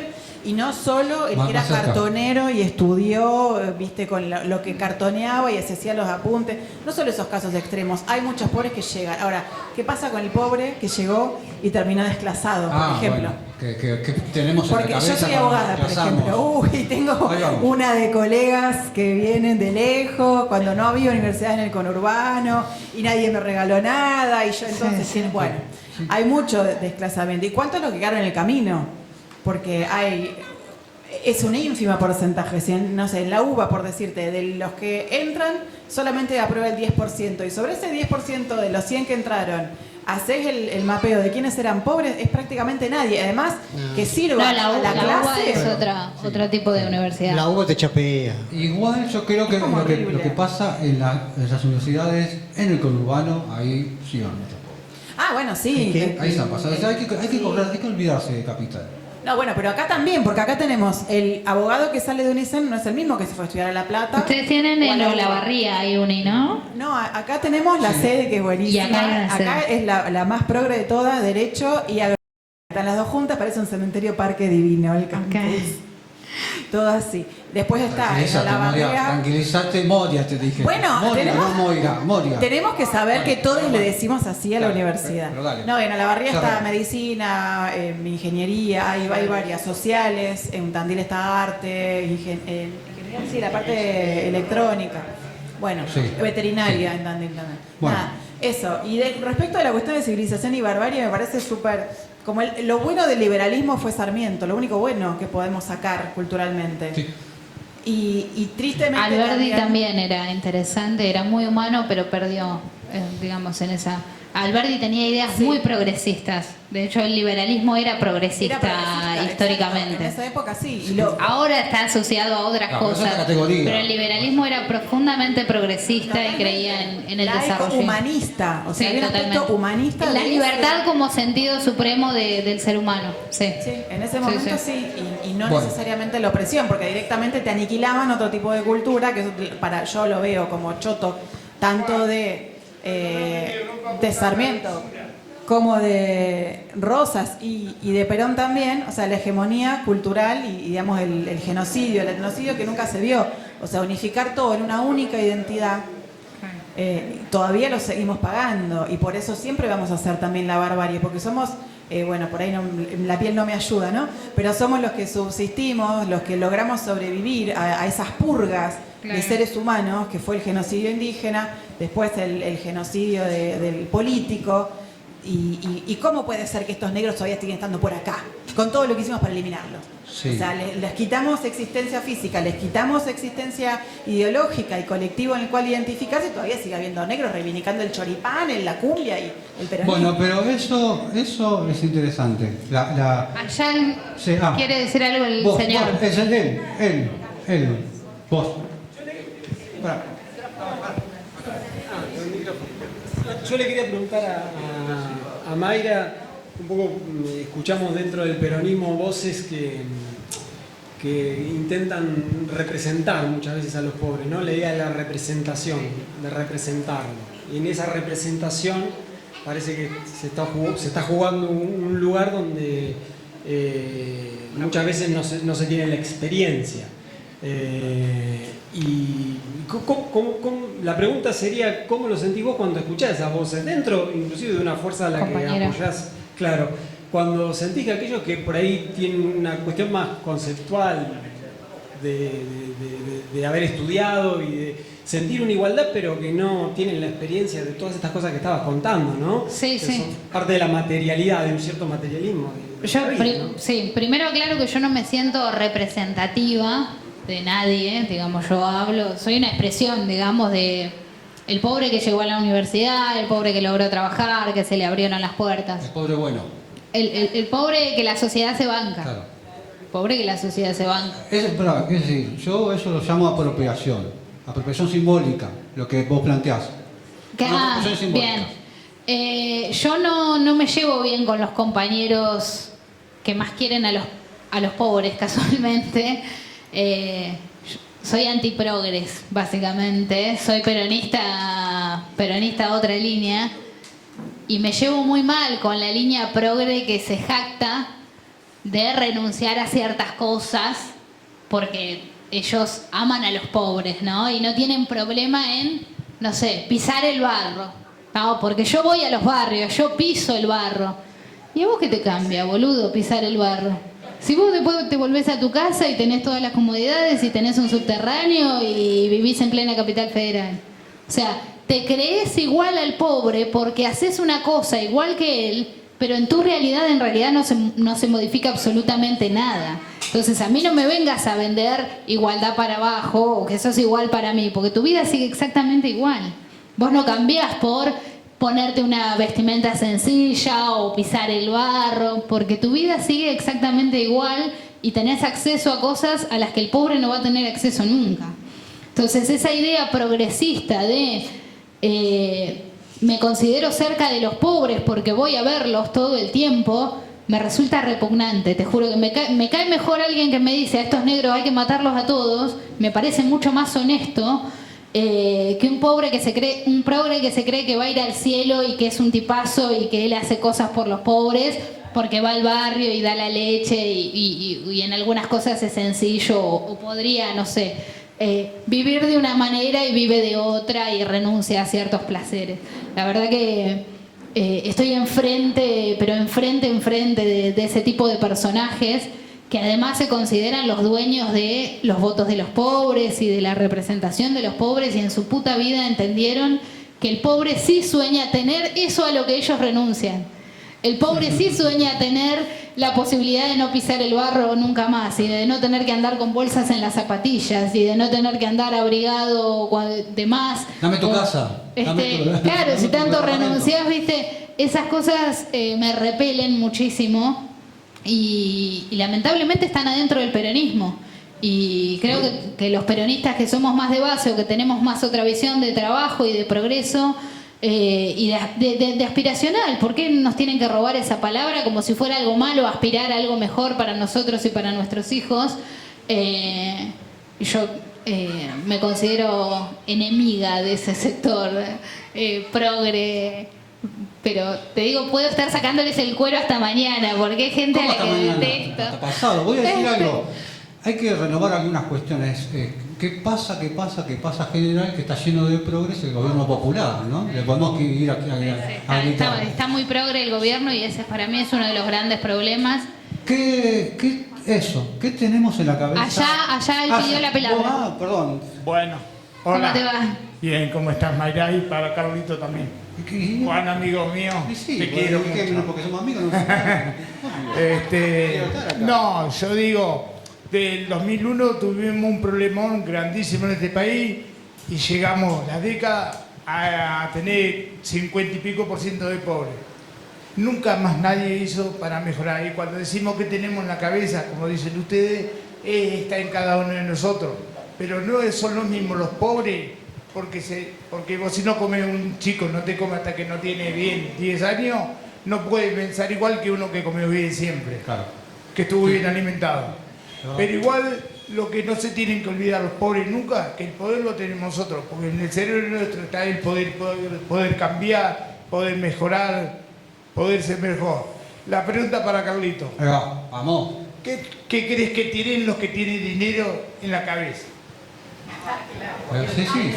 Yo le iba a preguntar esa, pero muy bien. ¿Qué sé yo que tienen? Te quiero, amigo. ¿Qué sé yo? No sé qué tienen. No tienen las preocupaciones que tenés vos ni tenemos acá. Es como, qué sé yo, viven en otro mundo, ¿no? Por supuesto hay sociedades benéficas, necesitan calmar un poco la culpa y ir un sábado a la tarde a... Perdón. O descargar el IVA. Descargar el IVA. Claro, pero nada, yo creo que uno deja de ser un pobre tipo, ¿no? En algún punto. Porque no sé, ¿se banca un debate de esto? Mira, si vos ser pobre en el Caribe, un pobre tipo en el Caribe. ¿Si vos qué? Perdón. Si vos ser pobre tipo en el Caribe, yo te lo cambio, No, por supuesto, bueno, está bien, tipo que viven. Es que yo creo que no. Cardi vive. Es que yo creo que eso justamente, nosotros creemos que son pobres. No existe la tristeza del niño rico. Eso es algo que nos hicieron creer a los pobres. La tristeza del niño rico. No existe. ¿Puedes decir que no existe? No. El rico deprimido. Comparto esa famosa tristeza. Comparto lo que dice ella. Hay mucho reventado, Sí, hay mucho. Para mí no existe. A lo que voy dice Hay mucho reventado. Ricos deprimidos y suicidados. También bien, hay en la universidad. Sí, gente que se pega un tiro arriba de una mansión de 2 palos. Igual quisiera tener la chance de ver si me lo pego o no, estando ahí. Ahora, exacto. Ahí como para ir. ¿Cómo están? Sí, ¿cómo están? ¿También? ¿Están para seguir un rato? Sí. Yo una preguntita nada más. ¿Ustedes prefieren el populismo al progresismo? ¿Creen que el populismo es más beneficioso para el pobre que el progresismo? ¿Qué entendemos por favor? El tema es no entrar en una discusión filosófica. Va a ser muy difícil porque es una discusión filosófica. Es como el aborto. Lo que pasa es que el progresismo es bastante más concreto que filosófico. No, lo que pasa es que el progresismo digamos, cuando decimos progresismo, quizás No sé de qué hablamos. Vos pensás en Frondizi, que era progresista. Te puedo decir que pienso también en Margarita Stolbizer, que para mí es progresista. Claro, bueno, yo pienso en Donda, por ejemplo, en Vicky Donda. A mí vos me decís, pero Vicky Donda es una trucha. Bueno, mí. claro, para Porque mí... una para señora que dice que defiende los derechos de las mujeres y trucha el contrato de su empleada doméstica y ofrece otra cosa, es una truchada. Yo la conocí personalmente, es una trucha. Es una trucha. Yo estoy de acuerdo. Y esa es la pregunta que iba a hacer antes, que está buenísima, si la querés continuar, pero también que quiero que la tengamos, que es, ¿qué tenemos en la cabeza con nuestras contradicciones? Porque yo no considero que sea trucha. Pero sí, son contradicciones. No, pero son categorías. Son contradicciones humanas. ¿Qué tenemos en la cabeza? ¿Por qué votamos, por ejemplo, a alguien? Yo voy a terminar, chicos, perdón. Bueno, perdón. Quiero decir, yo voy a terminar siendo, siempre fui al hospital público. Quiero decir, ¿por qué mi contradicción hace que vote a alguien que quiere achicar cada vez más ¿cómo se llama? La salud pública? ¿Por qué? ¿Qué tenemos en la cabeza con esas contradicciones también? Por ahí lo diría, no tanto como trucha, lo diría un poco por ahí. Perdón. Lo que yo quiero como Estado es educación pública de calidad, salud pública de calidad, que si alguien queda en la lona tenga una puerta donde golpear, sea un empresario que se funde o sea un tipo que lo acaban de rajar del laburo, digamos, para los dos, porque muchas veces los gobiernos se llevan mejor con un sector que con el otro y para mí hay que bancar a cualquiera que haya perdido calidad de vida. Cuando empezó la pandemia me reuní con uno de los ministros de Desarrollo y lo primero que le dije es, lo que vos tendrías que hacer es censar, porque vas a tener gente que va a caer una clase social, pero también tenés gente que va a caer 4 clases sociales, porque no a todos les va a pegar lo mismo, depende de la actividad que hagan y cómo les pegue, y ver cómo recuperás el nivel de vida anterior. Digamos, lo que yo espero de la política es que haga que la sociedad funcione mejor. Y el mejor para mí, que esto es algo que me critican por ahí muchos compañeros, el mejor para mí es adentro del capitalismo, digamos. Yo creo en empresas, creo en el trabajo de calidad, en blanco, creo en el consumo, porque, digamos, si hay algo que les gusta, a nadie le gusta tanto el capitalismo como a los pobres. Digamos, no gustan las consecuencias, pero toda la parte de gastar y de consumir y de acceder gusta un montón. Entonces, ¿cómo hacemos para que puedan ser parte de la torta las personas que nacieron en un lugar desfavorecido? Para mí la política se tiene que ocupar de esas cosas. Cuando decimos populismo, digamos, si por ahí te referís a lo que es planes sociales masivos, sin un plan estratégico de desarrollo, sí, que en realidad no es corto plazo porque hace 20 años que están iguales, entonces no sé si es tan corto, que se vuelve como crónico. Yo eso lo critico profundamente en mi espacio y critico también el hecho de que no tengamos... yo no perdono la idea de que el pobre viva mejor y de que la política se proponga que el pobre viva mejor. Para mí la política se tiene que proponer que el pobre deje de ser pobre. Y con muchas cosas soy así de extrema. Por ejemplo, no sé, cuando se piensan en leyes de alquileres para que los ¿por qué? ¿Por qué no pensar en leyes de acceso a la vivienda y a que la gente pase a ser de clase media teniendo su casa y que lo pague a 20 años como pagaría un alquiler? Digamos, para mí la política se tiene que ocupar de eso, de esa manera.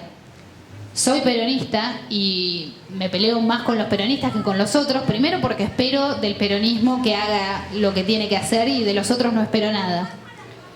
Y me peleo muchísimo con el peronismo precisamente porque en muchas cosas veo distorsiones, veo vaguedades, veo poco empuje. Muchas veces hay falta de poder. La política no tiene tanto poder como queremos creer. La política no es el poder real, de hecho. Es uno de los poderes que hay en la Argentina.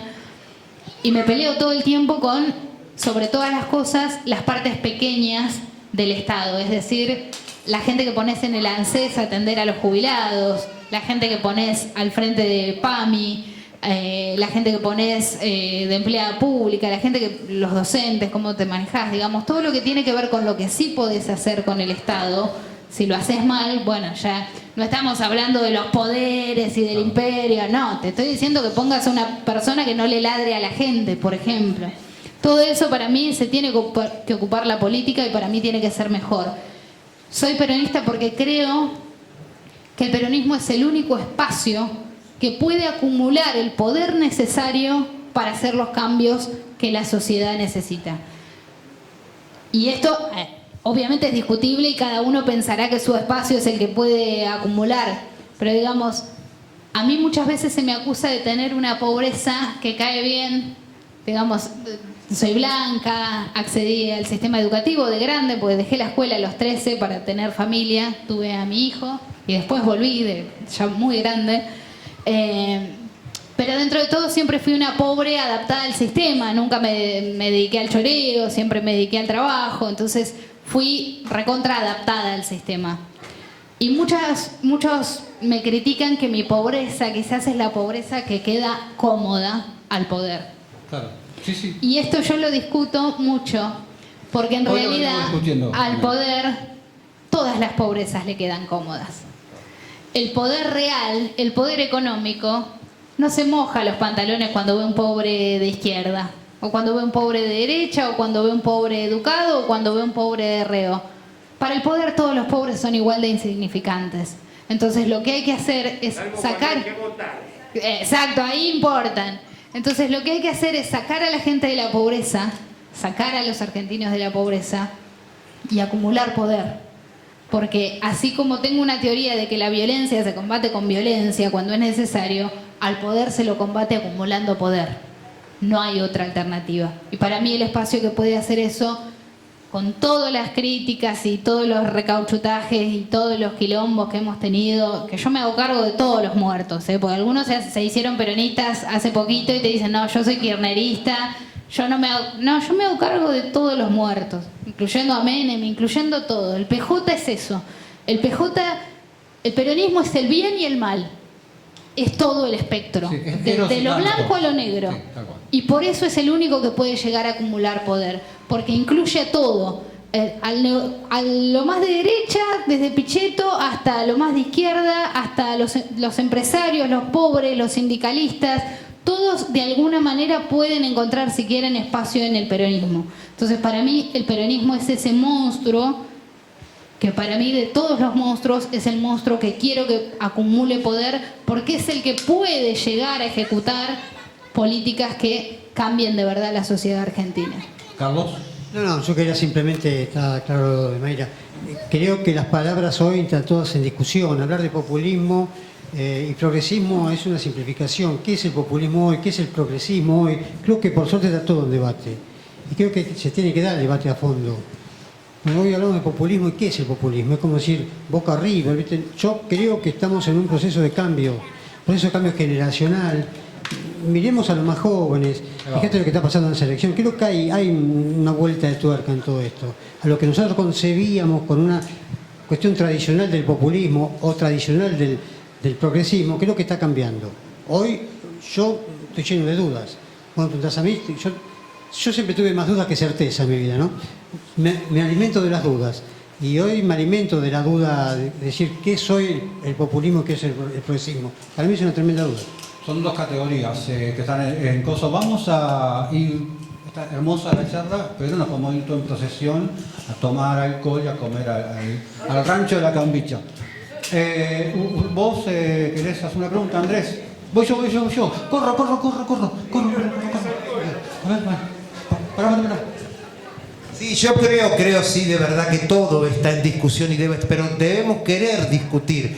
Cuando propuse ese ejemplo, no porque fuera un ejemplo monstruoso o único, de no te reviso el cuaderno porque trajiste un cuaderno de tapas blandas y yo te pedí de tapas duras, no es un caso aislado, es el 90% de nuestros maestros.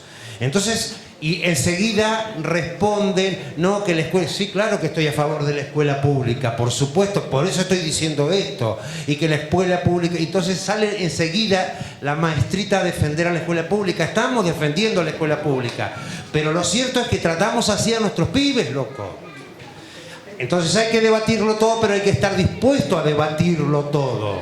Hay que estar dispuesto a debatirlo todo y para adentro, loco, con todo. Pero no, bueno, no queremos discutir. Y también, sin agresiones. También una de las cosas que para mí es necesario discutir es cómo, no quiero decir negrea, cómo malpaga el Estado a los docentes. Y en todos los sectores. Sí, quiero decir, también eso también es importante, porque yo creo que alguien que esté bien redituado y va a estar más... Bueno, y esto es un pensamiento capitalista. Si vos le pagás bien, y capaz que te hace las cosas con más ganas. Si vos le pagás mal, no le das... quiero decir, hay de todo en la viña del Señor. Y los ricos no lloran. Bueno... No, porque es rico no va a robar. Claro, dice. ya sé. Pero los ricos no lloran en una novela. Nunca, con la de Cristian, con la mamá de Cristian Castro. Bueno, no importa, no vamos a ir. ¿Alguien más tiene una pregunta? Si no, creo vamos a ir cerrando. ¿Vos querés hacer una pregunta? ¿No? No obligues a nadie, es voluntario. Pero alguien va a pagar el vino acá. Bueno, yo voy a ir haciendo algo. Gracias Vicky, gracias Santiago, gracias Andrés, gracias a todos los que se animaron a preguntar, porque no es fácil preguntar. Yo conozco el paño acá. Gracias al club hermoso que tienen, a la acción social que hacen. Gracias por permitirnos.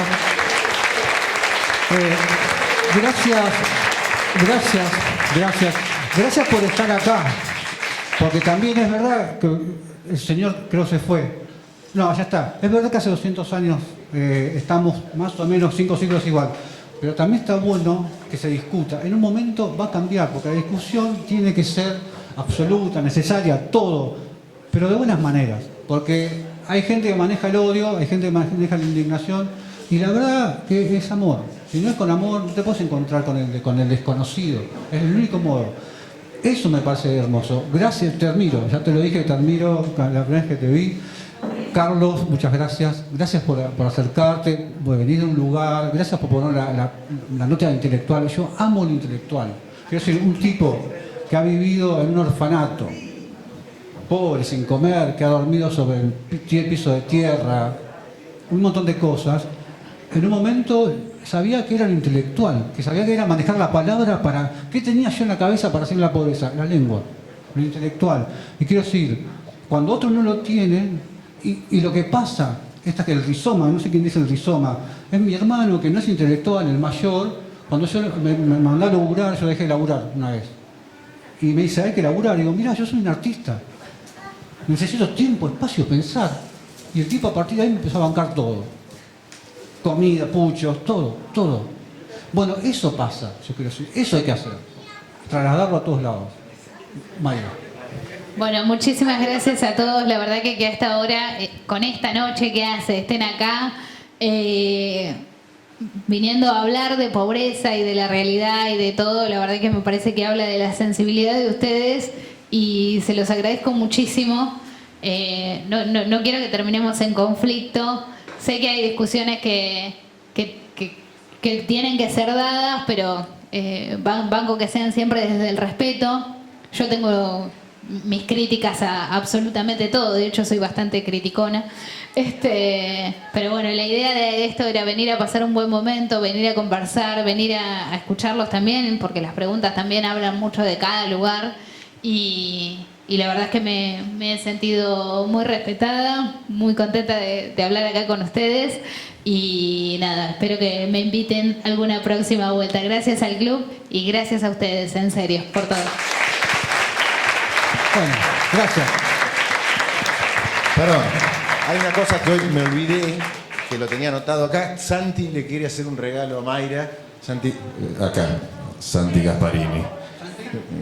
Santiago Gasparini le trajo un regalo. Trae regalos. Es pintor.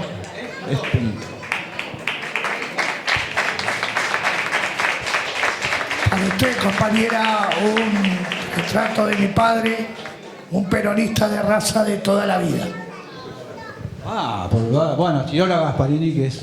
Nada, vamos. Un Gasparini original.